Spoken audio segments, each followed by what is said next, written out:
ሰውነቱ በውሃ ጥም ደርቋል። ብቸኛ ጓደኛው በእቅፍ ውስጥ ሞቷል። ከበጎች ጋር ውሃ እንዲጠጣ የተፈረደበት የቁም ሙት ሆኗል። ጭው ባለ በረሃ ውስጥ ከሞት ጋር ፊት ለፊት ተጋፍቷል። ለመትረፍ የሚያደርገው ትግልም ከእንስሳነት ወደ ሰውነት ለመመለስ የሚደረግ ነው።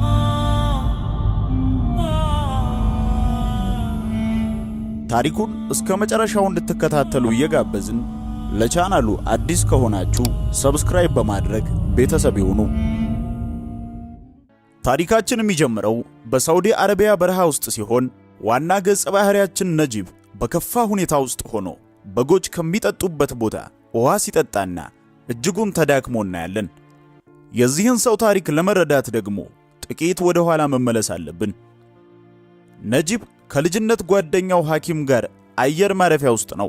ቪዛቸውን እያስመቱና ስፖንሰር እየፈለጉ ነው። ሰዎችን የሚቀበል አንድ ሰው አይተውም እሱ ይመስላቸዋል።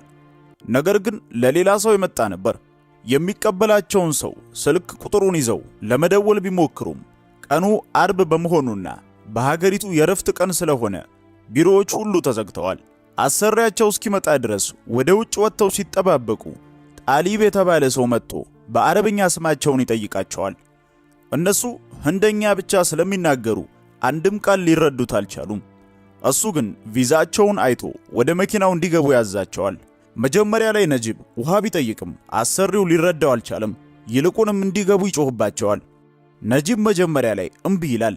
በመጨረሻ ግን የኋለኛው ወንበር ላይ ይቀመጣል። ሐኪምና ነጂብ በመጀመሪያ የመጡት በድርጅት ውስጥ ተቀጥረው ለመስራት ቢሆንም ገና ከጅምሩ የደረሰባቸው እንግልት ግን ግራ አጋባቸው። አያያዛቸው እጅግ አስፈሪ ከመሆኑ የተነሳ እንደ ዕቃ በመኪናው የኋላ መጫኛ ክፍል ውስጥ እንዲቀመጡ ተገደዱ። ይሁን እንጂ ከዚህ ቀደም ካደጉበት መንደር ወጥተው የማያውቁት እነዚህ ወጣቶች በወቅቱ የነበረባቸውን መከራ ለጥቂት ጊዜ ዘንግተው በሳውዲ አረቢያ ዘመናዊ መንገዶችና ማራኪ ገጽታዎች ተደንቀው ነበር። ምሽቱ እየገፋ ሲመጣ ለቤተሰቦቻቸው በሰላም መድረሳቸውን የማሳወቅ ጉጉት አደረባቸው። ሐኪም ስልክ እንዲያናግራቸው አሰሪውም በተደጋጋሚ ቢለምነው ያ ግለሰብ ግን ጥያቄያቸውን ችላ በማለት ምንም እንዳልሰማ ሆነ። ይባስ ብሎ ያ ግለሰብ ጭላንጭል ብርሃን በሌለበት ሰፊ በረሃ ውስጥ መኪናውን አቁሞ ሐኪምን አቡ ካሊድ ለተባለ ሰው አስረከበው። ሐኪም እሱና ጓደኛው በአንድ ድርጅት ውስጥ ለመስራት እንደመጡ ለማስረዳት ቢሞክርም አሰሪው ግን ንግግሩን ከመናቅ ባለፈ በድብደባ ወደ ግቢው እንዲገባ አደረገ። ከዚያም ነጂብን ብቻውን ጭኖ በመሄድ ለዓመታት አብሮት ከነበረው የልብ ጓደኛው ነጠለው። ይህም ሁኔታ ለሐኪም ትልቅ ድንጋጤን ፈጠረበት። ጉዟቸውን የቀጠሉት ነጂብና አሰሪው ሌላ ቦታ ሲደርሱ አሰሪው ነጂብን ጆሰር ለተባለ ሰው እስከ ጠዋት እንዲጠብቀው አሳልፎ ሰጠው። ጆሰርም ለነጂብ ምንም አይነት መጠለያ ሳይሰጠው በረሃው ላይ እንዲያድር ነግሮት ትቶት ገባ። በዚያ የጨለማ ምሽት ግራ ተጋብቶ ለነበረው ነጂብ እንደ ዕድል ሆኖ ኢብራሂም የተባለና መልክና ቁመናው በሥራ የዛለ ህንዳዊ አዛውንት አገኘ። አዛውንቱም ነጂብን ለምን ወደዚህ እንደመጣ ሲጠይቁት ኩባንያ ውስጥ ለመስራት እንደሆነ በየዋህነት መለሰላቸው። ሽማግሌው ግን በሐዘኔታ ወደ ነጂብ እየተመለከቱ ቀደም ብለው የመጡትም ሁሉ ተመሳሳይ ተስፋ ሰንቀው እንደነበርና ውጤቱ ግን የከፋ መሆኑን በምልክት ገለጹለት። አዛውንቱ ውሃ ወዳለበት አቅጣጫ በመጠቆም ነጂብ ጥሙን እንዲቆርጥ ቢነግሩትም ነጂብ ግን ውሃውን ሊጠጣ ሲያጎነብስ በድካም ዝሎ እዚያው ባለበት ወደቀ። በአካባቢው ይንቀሳቀስ የነበረ ግመል ሊረግጠው ሲል ደንግጦ በድንገት ከመነሳቱ በቀር ሰውነቱ ፈጽሞ ዝሎ ነበር። የማረፊያ ቦታ እንዲያሳዩት አዛውንቱን ሲለምን ያገኘው ምላሽ ግን በረሃው ሰፊ ነው፣ ያሻህበት ቦታ ተኛ የሚል ነበር። በዚህም አሰሪው ድንኳን ውስጥ እንዳይገቡ አግዶ ሜዳ ላይ እንዲያድሩ መፍረዱን ነጂብ ተረዳ። ነጂብ ግን ሰብአዊ ክብሩ ተጠብቆ የማደር ፍላጎት ስላደረበት በድብቅ ወደ ድንኳኑ ዘልቆ በመግባት እንቅልፉን ይተኛል። በዚያ ቅጽበት ህሊናው ወደ ኋላ ተጉዞ በህንድ የነበረውን ትውስታ መቃኘት ጀመረ። በወቅቱ ለም አፈር በታንኳ እየሰበሰበ ይሰራ የነበረው ሥራ አስደሳችና ሰላማዊ ነበር። ይሁን እንጂ አብረውት ከሚሰሩ ሰዎች ስለ ባህረ ሰላጤው አገራት የሥራ ዕድል መስማቱ የህይወቱን አቅጣጫ ቀየረው። ካሩ የተባለ ሰው ሰዎችን በቪዛ ወደ ውጭ እንደሚልክ ሲረዳ ያለውን ንብረት በሙሉ በመሸጥ ለጉዞ የሚያስፈልገውን ገንዘብ አዘጋጀ። ነጂብ ያጠራቀመውን ጥሪት ለካሉ አስረክቦ ይህ ገንዘብ መላ ሕይወቱን ሽጦ ያገኘው መሆኑን በመጥቀስ እንዳያታልለው ተማጸነው። በሌላ በኩል ደግሞ የነጂብ ሚስትና እናቱ ዝናብ በሚያፈስ ትንሽ ጎጆ ውስጥ በችግር ሲኖሩ ይታያሉ። ነጂብ ተሰዶ ገንዘብ እስኪልክላቸው ድረስ ይህንን መራር ሕይወት በትዕግስት ለመቀበል ወስነዋል። ቪዛው በጥቂት ቀናት ውስጥ ተዘጋጅቶ ወደ ሳውዲ አረቢያ እንደሚጓዝና በየወሩ ለቀለብ የሚሆን ገንዘብ እንደሚልክላቸው በማሰብ ራሱን ያረጋጋ ነበር። በዚህ መሃል ታሪኩ ወደ አሁኑ ጊዜ ሲመለስ ጆሰር ነጂብን እየመታ ሲቀሰቅሰውና እንደ ባሪያ ውጭ እንዲያደር ሲያዘው ይታያል። በማግስቱ ነጂብ አዛውንቱ ሲያልቡ አገኛቸው። ስማቸውን ቢጠይቃቸውም እሳቸው ግን ስማቸውን እንኳ ማስታወስ እንደማይችሉ ነገሩት። አዛውንቱ የታለበውን ወተት ለአሰሪው እንዲወስድ ለነጂብ ሰጡት። ነጂብም ወተቱን ይዞ ሲሄድ ጥቂት ቀመስ አደረገ። በዚህም ምክንያት ጆሰር ከነጂብ ጋር ጠብ በመጫር ወተቱን ብቻ እንዲያደርስ በጩኸት አዘዘው። ነጂብም ወተቱን ለአሰሪው ሲያደርስ አሰሪው ከእንቅልፉ ነቅቶ ወተቱን ከተቀበለ በኋላ ምን መስራት እንዳለበት ህንዳዊውን አዛውንት እንዲጠይቅ ነገረው። ነጂብ ግን የአሰሪውን ቋንቋ ስለማይረዳ ኩባንያ ውስጥ ለመስራት እንደመጣና እዚህ ምን እንደሚሰራ እንዳልገባው ለማስረዳት ይሞክራል። አሰሪው ግን በንዴት ያባረዋል። ከጥቂት ጊዜ በኋላ ያ ከአየር ማረፊያ ያመጣቸው ጣሊብ ወደ ሰፈሩ መጣ። ነጂብ መከራውን ይነግረኛል በሚል ተስፋ ወደ እርሱ ቢሮጥም ጣሊብ ግን ምንም አይነት ርህራሄ ሳይታይበት ሻንጣዎችን ወደ ድንኳን እንዲያጓጉዝ አዘዘው። ነጂብ የታዘዘውን ከፈጸመ በኋላ በህጋዊ መንገድ ለሥራ እንደመጣ ለማረጋገጥ ካሩ የሰጠውን የቅጥር ሰነዶች አሳየው። ጣሊብ ግን ሰነዶቹን እንደተመለከተ በድንጋጤ ተዋጠ። ወዲያውኑም ወረቀቶቹን በመቅደድ በበረሃው ንፋስ ላይ በተናቸው። ነጂብም እውነተኛ ሥራ እንዳለው የሚያሳዩት ብቸኛ ማስረጃዎቹ ስለሆኑ ወረቀቶቹን ለመሰብሰብ ተሯሯጠ። ሁለቱ አሰሪዎች በድንኳን ውስጥ ምቾታቸውን ጠብቀው ሲመገቡ፣ ነጂብ ግን እንደ ባሪያ በውጭ ተቀምጦ ነበር። ከቆይታ በኋላ ጣሊብ ትርፍ ምግብ ወረወረለት። ነጂብም በረሃብ ተጎድቶ ስለነበር ያለምንም ማማረጥ ተቀብሎ በላ። በማግስቱ ነጂብ ካለበት ሲኦል የሚያመልጥበትን መንገድ ለማወቅ ወደ አዛውንቱ ሄዶ ዋናው መንገድ የት እንደሚገኝ ጠየቃቸው። አዛውንቱ ግን መንገዱ እጅግ ሩቅ መሆኑንና ከዚህ ቦታ ማምለጥ የማይቻል መሆኑን በሐዘን ነገሩት። በዚህ ጊዜ ነጂብ ራሱን እንደ እስረኛ በመቁጠር ተስፋ መቁረጥ ወረሰው። በዚያ መከራ ውስጥ ሆኖም በህንድ ትቷቸው የመጣውን ነፍሰ ጡር ሚስቱንና ቤተሰቦቹን ያስታውስ ጀመር። አሁን ስላለችበት ሁኔታም ሆነ ስለ ልጁ ምንም አይነት መረጃ የለውም። በማግስቱ ነጂብ እንደ ማንኛውም ሰው ራሱን ለማጽዳት ውሃ መጠቀም ቢፈልግም ጣሊብ ግን ውሃውን ከህይወቱ በላይ አጥብቆ ስለሚሳሳለት በንዴት ክፉኛ ይመታዋል። አዛውንቱም ውሃው ተገዝቶ የሚመጣ መሆኑንና ለጽዳትም ቢሆን አሸዋ መጠቀም እንዳለባቸው ለነጂብ አስረዱት። በዚህ መሃል የውሃ ታንከሩን ለመሙላት አንድ ሰው መጣ። ነጂብም ወደ ግለሰቡ በመጠጋት እንዲያስመልጠው ተማጸነው። ይህንን የሰማው ጣሊብ ነጂብን ይዞ በጅራፍ ሊገርፈው ሲሞክር ነጂብ ጅራፉን ይዞ ራሱን በመከላከሉ ጣሊብ በድንጋጤ ተዋጠ። ከዛም በንዴት ወደ ድንኳኑ ሮጦ ጠመንጃ ይዞ ወጣ። ነጂብ ጠመንጃውን ጭምር ለመከላከል ቢሞክርም ጣሊብ ይበልጥ አብዶ በጠመንጃው መቀመጫ ነጂብን ራሱ ላይ መታው። ነጂብም ራሱን ስተወደቀ።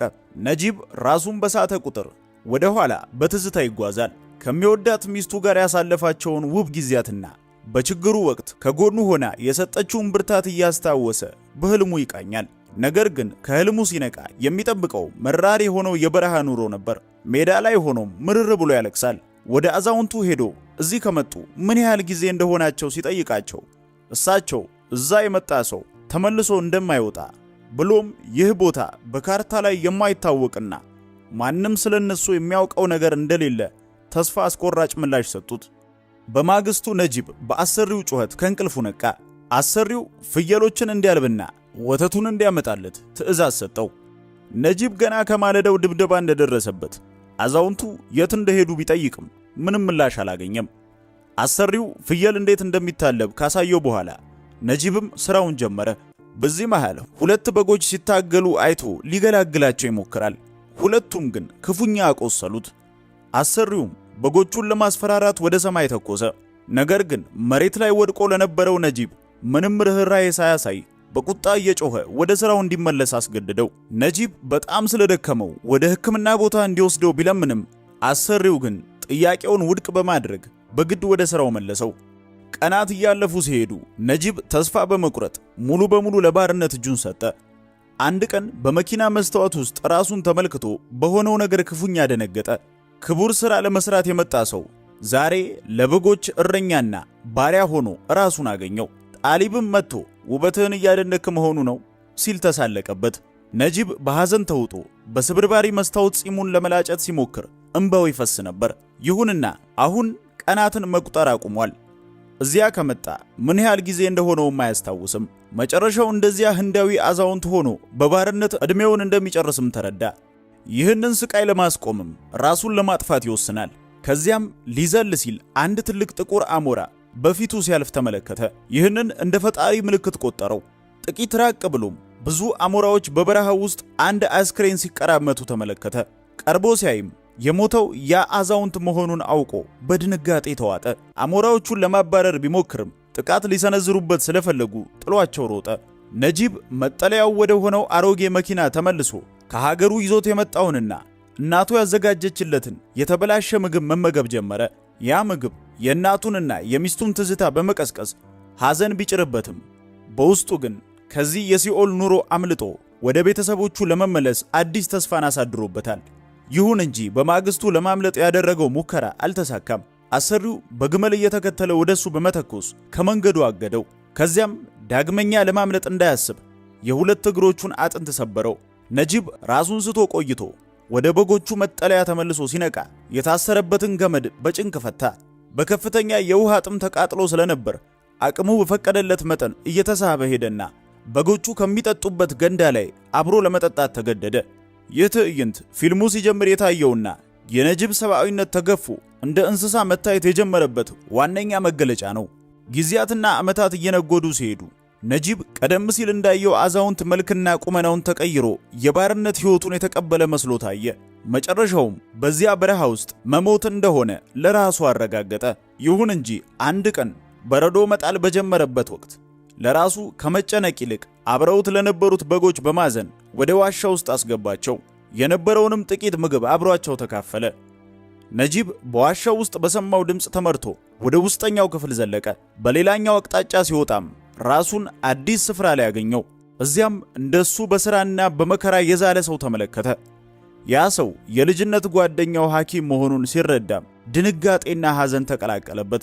ሁለቱ ጓደኛሞች ተቃቅፈው ምርር ብለው አለቀሱ። ነጂብ በዚያ ቦታ ስንት ጊዜ እንደቆዩ ሲጠይቅ ሐኪም እንደ ነጂብ ቀናትን መቁጠር ካቆመ ቆይቶ ነበር። ነጂብ ከዚህ ሲኦል ለማምለጥ ቢመኝም ሐኪም ግን ቀደም ብለው የሞከሩት ሁሉ ተይዘው ዕጣ ፈንታቸው የከፋ መሆኑን በመጥቀስ ተስፋው ተሟጦ እንደነበር ገለጸለት። በዚያው ቅጽበት የሐኪም አሰሪ የሆነው አቡ ካሊድ በመምጣቱ ሐኪም ነጂብን ለደህንነቱ ሲል ወደ መጣበት እንዲመለስ አስጠነቀቀው።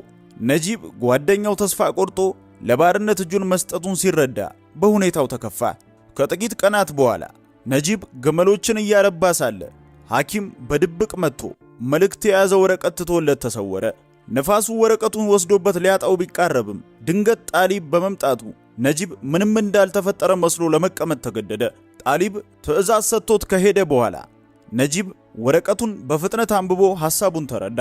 መልእክቱ ሐኪም ከበረሃው የሚያስመልጣቸውን መንገድ የሚያውቅ ኢብራሂም የተባለ አፍሪካዊ ማግኘቱንና ሦስቱም በአንድነት ለማምለጥ እንዲዘጋጁ የሚል ታላቅ የምሥራች ነበር። በማግስቱ ነጂብ አሰሪውን በማታለል ሐኪምንና ኢብራሂም የተባለውን አፍሪካዊ ለማግኘት ሄደ። ኢብራሂምም የአሰሪውን ልጅ የሰርግ ሥነ ሥርዓት መቃረቡንና በዚያን ዕለት ድግስ ስለሚኖር አሰሪው በሥራ ስለሚጠመድ ለማምለጥ ብቸኛ ዕድላቸው እንደሆነ ነገረው። ነጂብ ተስፋ ቆርጦ ለባርነት አድሮ ስለነበር ይህ ዜና አስደነገጠው። ጓደኛው ግን ወደ ቀድሞ ሕይወታቸው ለመመለስ ብርታት ሆነው። የግብዣው ቀን ደረሰ። ጣሊብም እንግዶችን ለመቀበል ተጠመደ። ነጂብ ሰብአዊ ክብሩን ረስቶ ራሱን ልክ እንደ አንዱ በግ በመቁጠር ከበጎቹ ጋር ተቀምጦ ነበር። አሰሪውም በዚያ ዕለት ለመጀመሪያ ጊዜ በጥሩ ሁኔታ ቀርቦ ምግብ ሰጠው። በማግስቱ ዋናው አሰሪ አካባቢውን ለቆ ሲሄድ ጆሰር የተባለው ሌላኛው ሰው በጣሊብ ቤት አድሮ ጠዋት እንደሚመለስ በመናገር ለነጂብ ምግቡን ሰጥቶት ሄደ። ይህ አጋጣሚ ለነጂብ በባርነት ዘመኑ አግኝቶት የማያውቀው ታላቅ የነጻነት በር ሆነለት። ለመጀመሪያ ጊዜ ያለ ስጋት ልብሱን አውልቆ እንደ ልጁ ይሳሳለት የነበረውን ውሃ እስኪበቃው ተጠቀመበት። በስደት ጉዞ መጀመሪያ ላይ ሊለብሳቸው ያሰባቸውን ንጹህ ልብሶች አውጥቶ ቢሞክርም ሰውነቱ በመከራው ብዛት ከመክሳቱ የተነሳ ልብሶቹ ሰፍተውት ተገኘ። ነጂብ በዚያ ሰቆቃ ውስጥ እንደ ጓደኛ የሆኑትን ግመሎችና በጎች በሐዘን ተሰናበታቸው። ከዚያም ወደ ጓደኛው ሐኪም ዘንድ ያመራል። ሐኪምም መሪው ኢብራሂም ትዕግስቱ ማለቁንና በአስቸኳይ ጉዞ መጀመር እንዳለባቸው አስጠነቀቀው። ሐኪም ለደህንነታቸው ሲል ነጂብ ሻንጣውን እንዲጥል ቢመክረውም ነጂብ ግን የሚስቱና የእናቱ ትዝታ ያለበትን ያንን ንብረቱን ለመተው ፍቃደኛ አልነበረም። ጉዟቸው እንደቀጠለ የሌሊቱ ጨለማና የሚያቃጥለው የጥም ስሜት አሰቃያቸው። በአንድ የእርሻ ቦታ አቅራቢያ ሲደርሱ ጥሙ ቢያይልባቸውም ኢብራሂም ዘበኞቹ ካዩአቸው እንደ ሌባ ሊገሏቸው እንደሚችሉ አስረዳቸው። ይሁን እንጂ ጥሙ ከአቅም በላይ ስለሆነባቸው ኢብራሂም ውሃ ለመቅዳት በዝግታ ወደ እርሻ ወረደ። ነገር ግን ዘበኞቹ ባልታሰበ ሁኔታ ተኩስ በመክፈታቸው ነጂብ ከእጃቸው ላለማረፍ ውድ ሻንጣውን ሳይቀር ጥሎ ለመሸሽ ተገደደ። ዘበኞቹ በጥይት እያሳደዷቸው ቢቆዩም ሦስቱ ጓደኛሞች በጨለማው ተከልለው ለማምለጥ ቻሉ። በአሸዋው ላይም ተኝተው አደሩ። በማግስቱ ጠዋት ሲነቁ ኢብራሂም ወደ ቀጥተኛው መንገድ እንዲያመራቸው ወደ አምላኩ ሲጸልይ ያገኙት። ወደ ከተማ የሚወስደው አቅጣጫ መሆኑን በማሰብ ፀሐይ ወደሚጠልበት አቅጣጫ መጓዝ ጀመሩ። በሙቀቱና በድካሙ ብዛት ከሩቅ ውሃና ግመል ያለ መስሏቸው በምናብ ታያቸው። ለመጠጣት ቢሮጡም ያዩት ነገር ቅዠት መሆኑንና ግመሉም በጥም የሞተ አስክሬን መሆኑን ሲረዱ በድንጋጤ ተዋጡ። መጨረሻቸው መቃረቡን ተረድተው እየተላቀሱ ጸሎታቸውን ማድረስ ጀመሩ። በድንገትም ከአሸዋው ውስጥ እባቦች ወጡ። ኢብራሂም ሐኪምን ጎትቶ ቢያስጥለውም ነጂብ ግን በእባቦቹ መሃል ቀረ። እባቦቹ እስከሄዱ ድረስ እንዳይንቀሳቀስ ነገሩት። እንደ ዕድል ሆኖ ነጂብ የደረሰበት ጉዳት ቀላል ጭረት ብቻ ነበር። ኢብራሂም ቁስሉን ካከመለት በኋላ ለጥቂት ጊዜ አርፈው ጉዟቸውን ቀጠሉ። ይሁን እንጂ ነጂብ እግሩ ላይ ተጎድቶ ስለነበርና በባዶ እግሩ የሚጓዝ ስለነበር ቁስሉ እየባሰበት መሬት መርገጥ አቅቶታል። ጉዞው እየከበደ ሲመጣ ሐኪም በድካም ዝሎ መሬት ላይ ወደቀ። ኢብራሂም ሊያበረታታው ቢሞክርም ሐኪም ግን በተስፋ መቁረጥ ተውጦ ውሃ ባለበት በዚያ እርሻ ቦታ ለምን አልተውከኝም ሲል በምሬት ጠየቀው። ኢብራሂም ሐኪም ለባርነት እጁን ለመስጠት መመኘቱን ሲረዳ ክፉኛ ደነገጠ። ወደ አምላኩም በመጸለይ በሰላም እንዲያወጣቸው ተማጸነ። ጉዟቸውን ቢቀጥሉም አቅማቸው ተሟጦ ነበር። ኢብራሂም ሐኪምን በትከሻው ተሸክሞ ነጂብን እየደገፈ ለመጓዝ ቢሞክርም በሰውነታቸው ውስጥ ያለው ፈሳሽ በማለቁ ሁሉም መሬት ላይ ተዘረሩ። ኢብራሂም የራሱን አካል እንደ ጥላ በመጠቀም ከሚያቃጥለው ፀሐይ ሊጋርዳቸው ከፍተኛ ጥረት አደረገ። ሙቀቱን እንዲያቀልላቸውም እርጥበት ያለውን አሸዋ በሰውነታቸው ላይ ነሰነሰው። ይህ ድርጊት ጥቂት ጉልበት ቢሰጣቸውም በረሃው ማለቂያ የሌለው በመሆኑ ተስፋቸው እየመነመነ መጣ። በዚህ መሃል ሐኪም በቅዠት ብዛት በፊቱ ሕንፃዎችና መንገዶች የታዩት መሰለው። በደስታ እያበደ መሮጥ ሲጀምር ኢብራሂም ያየው ነገር ሁሉ ቅዠት መሆኑን ሊነግረው ቢሞክርም ሐኪም ግን በንዴት ይመተዋል። ሐኪም መሮጡን ቀጥሎ በድካም ወደቀ። ረሃብ ሲጠናበትም አሸዋ መብላት ጀመረ። ይህም መጨረሻው መቃረቡን የሚያሳይ አሳዛኝ ምልክት ነበር። ነጂብ ሊረዳው ቢሞክርም ሐኪም ግን ገፍቶት ዳግመኛ ይሮጣል። በዚህ ጊዜ ግን ለመጨረሻ ጊዜ ተዘርሮ ሊሞት ማጣጣር ጀመረ። ነጂብ ጓደኛውን በክንዱ ደግፎ ሊረዳው ባለመቻሉም ምርር ብሎ አለቀሰ። በመጨረሻም ሐኪም በጓደኛው እቅፍ ውስጥ ሕይወቱ አለፈች። በህንድ ያሉ ቤተሰቦቻቸውን በጥሩ ኑሮ ሊያኖሩ ተመኝተው የወጡት እነዚህ ወጣቶች መጨረሻቸው በበረሃው መካከል እንዲሆኑ አበቃ። በዚያ አስፈሪ ቅጽበት ኢብራሂም አሸዋው ሲንቀሳቀስ ተመለከተ። ወደፊት ሲያይም የአሸዋው አውሎ ንፋስ እየመጣ መሆኑን ተረዳ። ነጂብን ተሸክሞ በሕይወት ለማትረፍ በፍጥነት መሮጥ ጀመረ። ነጂብ የጓደኛውን አስክሬን ጥሎ መሄድ ባይፈልግም ኢብራሂም ግን እሱም እዚያው የጓደኛው አስክሬን አጠገብ ሌላ አስክሬን ሆኖ እንዳይቀር በማሰብ ይዞት ሸሸ። ጥቂት እንደሮጡ አውሎ ንፋሱ ስለበረታባቸውና መሄጃ ስላጡ በአሸዋው ውስጥ ተቀበሩ። አውሎ ንፋሱ ሲያልፍ ግን በጭንቅ ወጡ። ነጂብ እግሩ ክፉኛ ስለቆሰለ መራመድ ባይችልም ኢብራሂም ግን መውጫ መንገድ መፈለግ ስላለባቸው እየደገፈው ጉዞውን ቀጠለ። ነጂብ ፍጹም አቅም በማጣቱ በተደጋጋሚ ይዘረር ነበር። በዚያ ቅጽበትም መጨረሻው እንደደረሰና የጓደኛው የሐኪምን ዕጣ ፈንታ እንደሚጋራ ተሰማው። ይሁን እንጂ መሪው ኢብራሂም አንዲት እንሽላሊት በአሸዋው ላይ ስትሮጥ ተመለከተ። ይህም በአቅራቢያው ውሃ መኖሩን የሚያበስር የተፈጥሮ ምልክት ነበር።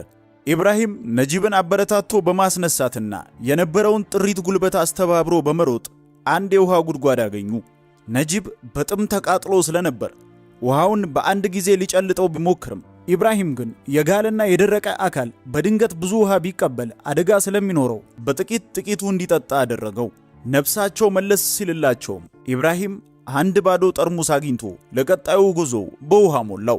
ከዚህ አስከፊ ስፍራ ለመውጣት አዲስ ተስፋ ሰንቀው ጉዟቸውን ቀጠሉ። በመንገድ ላይ የመኪና ጎማ ምልክቶችን ማየታቸው ወደ ሰው መኖሪያ መቃረባቸውን አመላካች በመሆኑ በውስጣቸው ትልቅ ደስታ ተፈጠረ። ይሁን እንጂ መንገዱ በአሸዋ ክምር ተዘግቶ ስለነበር ካሰቡት መዳረሻ ሊደርሱ አልቻሉም። ሰፊና ማለቂያ በሌለው በረሃ መካከል ተስፋ በመቁረጥ አሸዋው ላይ ተቀመጡ። ኢብራሂምም ምን ማድረግ እንዳለበት ግራ በመጋባት ዝሎ ራሱን በአሸዋው ላይ አሳረፈ። ነጂብ ከእንቅልፉ ሲነቃ ኢብራሂም አጠገቡ አልነበረም። ወዴት እንደሄደም ምንም አይነት ፍንጭ አላገኘም። ነገር ግን ኢብራሂም ተስፋው መሟጠጡንና መጨረሻው መቃረቡን ተረድቶ ለነጂብ የውሃ ጠርሙሱን ትቶለት ተሰውሯል። ነጂብ ሁለቱንም የጉዞ ጓደኞቹን በማጣቱ በታላቅ ሐዘንና ብቸኝነት ጉዞውን ቀጠለ። ተስፋ ሳይቆርጥም እየወደቀና እየተነሳ ተጓዘ። በረሃው ዙሪያውን ከቦት ሳለ ድንገት ከሩቅ የሰማው የመኪና ድምፅ የሞተው ተስፋውን ዳግም ቀሰቀሰው። ድምፁ ወዳለበት አቅጣጫ እየወደቀና እየተነሳ በፍጥነት ሮጠ። በረሃው መጨረሻ ላይ ሲደርስ ቢወድቅም የያዛት የውሃ ጠርሙስ እየተንከባለለች ሄዳ አስፋልቱ ላይ አረፈች። ነጂብ ከኖረበት ሲኦል የሚያወጣውን ዋና መንገድ ማግኘት ቻለ።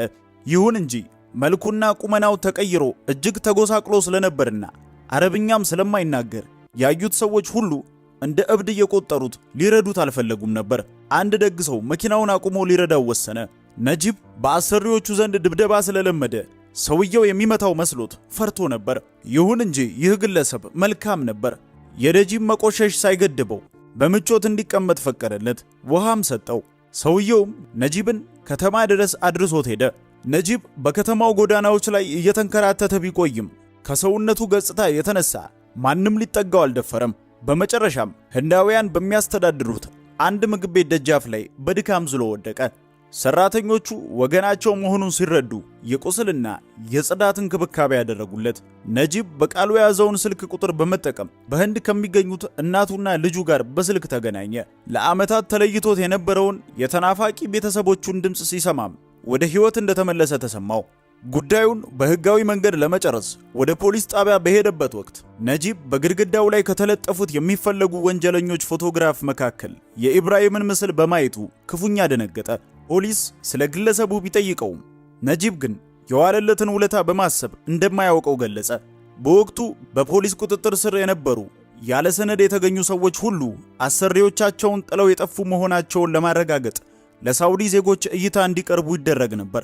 በዚህ መሃል ጣሊብ ሰዎችን ለመለየት ወደ ስፍራው መጣ። ነጂብ እሱን ባየው ጊዜ ዳግም ወደ ሲኦል በረሃው ሊመለስ እንደሆነ በማሰብ በጭንቀት ተዋጠ። ጣሊብም ነጂብ ፊት ቆሞ ራሱ ላይ ባደረሰው ቁስል ለይቶ አወቀው። ከዛም ጣሊብ ትክክለኛ አሰሪው እሱ ቢሆን ኖሮ እዛው ባለበት ደብድቦ ወደ እርሻው ይመልሰው እንደነበር በመንገር ተሳለቀበት። ነጂብም በዚያች ቅስበት ጣሊብ ትክክለኛ አሰሪው እንዳልነበርና አረበኛ አለማወቁን ተጠቅሞ ከአየር ማረፊያው ጎትቶ ለዓመታት እንደ ባሪያ ሲጠቀምበት እንደነበር ተረዳ። ነጂብ በሰው ልጅ ተንኮልና ግፍ አዝኖ ዳግም ተዝለፍልፎ ወደቀ። ጣሊብ ሰነዶቹን ቀዶ ስለጣለባቸው ብቻ ነጂብ ለ3 ወራት ታሰረ። በመጨረሻም ወደ ሀገሩ ተላከ። ነጂብ ቀሪውን ዘመኑን ከሚስቱና ከልጁ ጋር ለማሳለፍና ዳግመኛ መንደሩን ጥሎ ላለመውጣት ወስኖ ወደ ቤቱ ተመለሰ። ፊልሙም በዚሁ መልኩ ፍጻሜውን ያገኛል። እስከ መጨረሻው አብራችሁን ስለቆያችሁ እያመሰገንን እንዲህ ያሉ ምርጥ የህንድ ፊልሞችን ትረካ ለማግኘት ሰብስክራይብ በማድረግ የደውል ምልክቱን ይጫኑ። ቀጥሎ እንዲተረክላችሁ የምትፈልጉትን ተወዳጅ የህንድ ፊልምም ኮሜንት ላይ አስፍሩልኝ። ሰላም።